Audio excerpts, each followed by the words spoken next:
Hi, Daniel here with the Reliance School, and if this is your first time visiting us here, then first of all, thank you and welcome. Our mission here at the Reliance School is to help you prepare for all of the different risks and threats that we're facing over the coming years. So our main focus is on climate change, and that includes things like rising temperatures and natural disasters like floods and fires, but it also includes preparing for things like resource shortages, economic downturns, migration, social unrest, even the potential decline of civilization. We also want to lay the groundwork for a future that's more local, decentralized, renewable, circular, and sustainable. In our paid guide, How to Survive the Future, we have hundreds of articles, worksheets, tools, and resources to help you with that.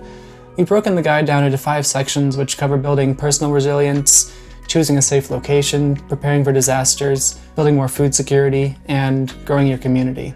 We're regularly putting out content here on our YouTube channel and on our blog where you can find videos and articles that cover a lot of those same topics.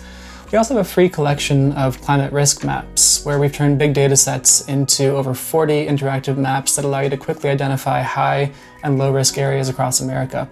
This is a great resource for anyone who's been considering moving due to climate change, or for anyone who's wondering how climate change is going to affect them at their home. The Reliance School started as a personal project back in 2020. At the time, I was working in an industry that was completely wiped out by the pandemic, so almost overnight I found myself without a job, without income, without purpose, and without any kind of real safety net. This personal crisis opened my eyes to the challenges that we're facing as a society.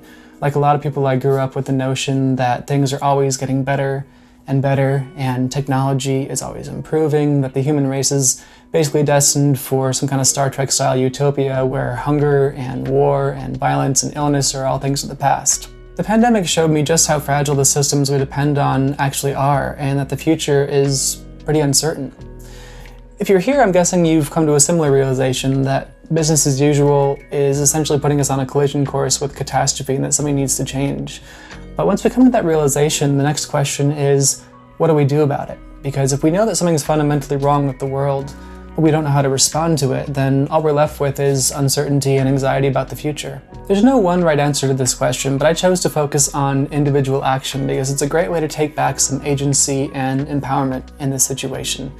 Now, activism and collective action is absolutely essential as well, but oftentimes fighting against entrenched systems of power can be exhausting and disheartening. But when you're reducing your consumption, learning new skills, preparing for disasters, starting a garden, or building community, you can see the impacts of your actions firsthand. That's great for your mental health, and it's also great for creating positive feedback loops. Studies have shown that individual action is not only a great way to combat climate anxiety, but it's also a great way to inspire those around you to also make positive changes in their lives.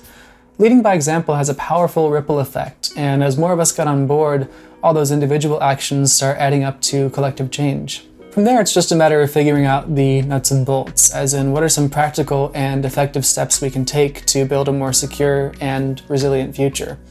At first, I just wanted to answer this question for myself, but as the Word document grew and turned into multiple documents with links and resources and maps, I realized this is something that I wanted to share with the world, and that's essentially how this whole project got started.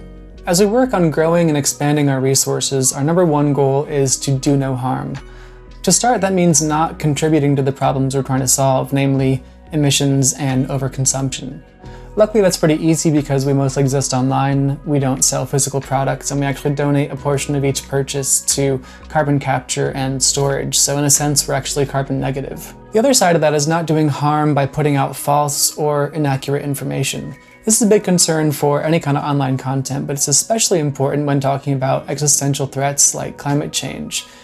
The information we're putting out may end up being a matter of life and death, and so it's extremely important that we take care with this. We've addressed this problem by rigorously sourcing and referencing all of our written material. If we make a claim, we want to make sure it's backed up either by peer-reviewed research, reputable reporting, or direct first-hand experience. Even our shorter articles often have upwards of 40 footnotes, which you can follow back to their source and make sure the information we're providing is sound. So if you're interested in building more sustainability and resilience in your life, feel free to explore the content here in this channel or the articles on our website. And if there's anything that you're specifically concerned about or interested in, let us know in the comments, because our goal is always to provide you with the most useful and relevant information. So I hope this video has helped give you a sense for where we're coming from and where we're going with this project. And as always, thank you for watching. We really appreciate it.